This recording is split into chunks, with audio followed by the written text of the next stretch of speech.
This is not just another crime story. It's not a headline, not a documentary.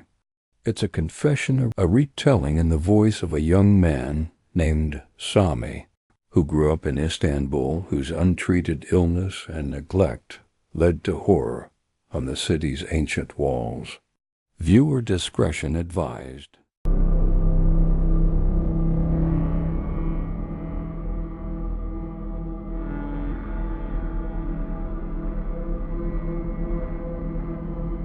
My name was Sami. Today, you know me as a killer, a monster. But before that, I was a boy quiet, withdrawn growing up in Istanbul. In the classroom, I never raised my hand. I sat at the back with my notebook, filling page after page with drawings. The city around me was alive, bustling streets, mosques calling, ferries crossing the Bosphorus, but none of it reached me. To me, the world was loud, confusing, and painful. My only escape was sketching. My parents begged me to focus on my studies. Study, Sami, so you can become someone. God keep you. Their eyes filled with worry when I handed them failing report cards. But I pushed back. So, what if I study? Will I be a pilot, a scientist? Will this miserable world change? By 2014, at just 14 years old, I was already asking questions that frightened them. Why does God exist? Why are we created just to suffer? My thoughts weren't simply sad, they consumed me. I stopped praying. I stopped hoping. My drawings grew darker. Corpses, severed heads, dismembered bodies. My teachers noticed I was pulling others into despair. They called my father. He worried I was hiding something shameful. He followed me once, terrified of what he might find. To his relief, it wasn't boys, it was girls. Girls were drawn to me, to my silence, my sadness. They thought it was deep. They didn't know it was bottomless. Then came Iqbal. Beautiful, clever, she pushed through my walls. For a time, she was my light, but the darkness was louder.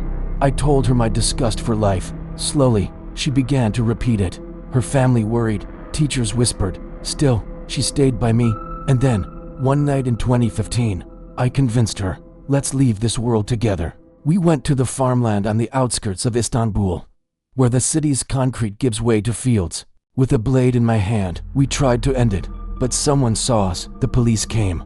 We were forced into treatment. They gave us pills. Therapists asked questions. I refused it all. Why take medicine just to survive in a world I didn't want? Her father pulled her away. New school, new life, no contact. Iqbal recovered. She started to live again, and now I drowned. By 2016, my sister had left Istanbul for university. My mother went with her. My father was working constantly. That left me alone in our apartment, consumed by drawings and hatred. Doctors labeled me antisocial, depressive, dangerous. None of it mattered. Iqbal was moving forward. I was stuck. When I discovered she had begun smiling again, living again, something inside me snapped. It wasn't heartbreak, it was rage. How dare she find light while I was chained to darkness?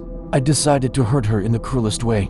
I befriended her friend, Aisha Khalil, sweet, hopeful Aisha. She thought she could save me. She loved me, and I used her, every word, every smile a lie. My plan was to make Iqbal jealous, to lure her back to me. But it failed. Iqbal blocked me. Everywhere changed her number. I was cut off completely.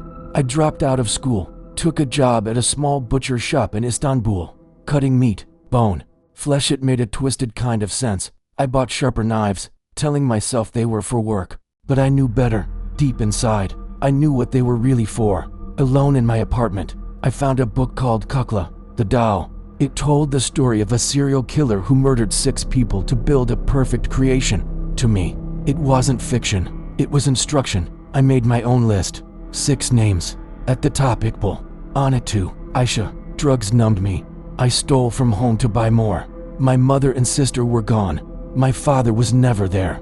I was a storm raging alone in Istanbul, unseen. Years passed. Then, in September 2024, I heard Iqbal would be at a party in Istanbul. I went. I saw her. She was healthy, radiant. It sickened me. I lied, pretending to be healed. I told her I had changed. I was convincing. She believed me. We exchanged numbers. The trap was set. Days later, I went live online. I said I would kill myself. I said I had thought about killing Iqbal to spare her. The internet mocked me. My despair became comedy. But Iqbal cared. Aisha cared. They called me, begged me to stop. Their concern was a tool. I knew Iqbal's heart. She was a Rescuer. On October 4th, 2024, I called her. Iqbal, I'm standing on the Edirnekapı Walls in Istanbul. I'm going to jump. I just wanted your voice one last time. She panicked. Don't move. I'm coming. She climbed onto the centuries-old stone wall. She thought she was saving me. She didn't see the knife. When her guard dropped, I struck. My cuts were swift, precise, the work of a butcher. Her phone rang. Her mother. I answered coldly. Don't worry, your daughter is in safe hands. Then I hurled the phone away. Her mother arrived below, horrified. I lifted Iqbal's severed head high. Look, she's an angel now. Then I jumped. But the nightmare didn't end there. When the police told my parents their son had killed himself, they also searched my apartment. There they found Aisha. Hours before, I had lured her to my home. We ate together. Then I killed her. She was practice. Another piece for the doll I would never finish. They found my drawings. My list. My copy of Kukla. Proof of what I had become. News of the murders spread instantly across Istanbul. The public was furious, outraged. Where were you? How could you let this happen? They screamed at my parents. My mother wept. I warned them. I told Iqbal's family. I told Aisha's father. My son is sick. Keep your daughters away. But no one listened. No one ever listens until it is too late. I was buried in an unmarked grave. No name, no peace. Just silence. So here I am, Sami. The boy who once drew quietly in an Istanbul classroom. The butcher. The killer. Was it the book? The drugs? The untreated illness? The loneliness unseen? It was all of it. I destroyed lives. I shattered families. And for what? To end pain? It never ends. Pain doesn't die. It transfers. It echoes. This is not just a crime story. It is a mirror. If you see someone isolating, obsessed with death, don't dismiss it as just a phase. Intervene. Families, love is not just food or shelter. It is seeing, listening, asking hard questions. Schools, communities. You need more than warnings. You need tools, real support. And to those who suffer quietly in cities like Istanbul, there is no shame in needing help. Speak, tell someone, scream. Don't let silence rot until it becomes this, until it becomes me. This was the story of Sami, from the classrooms and butcher shops of Istanbul to the ancient stones of Edirnekapı, where it all ended in horror. What do you think? Could his path have been changed? What warning signs must never be ignored again? Share your reflections in the comments. I want to hear your voices. If this story made you think, if you believe lessons like this should be heard, support this channel. Like this video, subscribe, and hit the notification bell.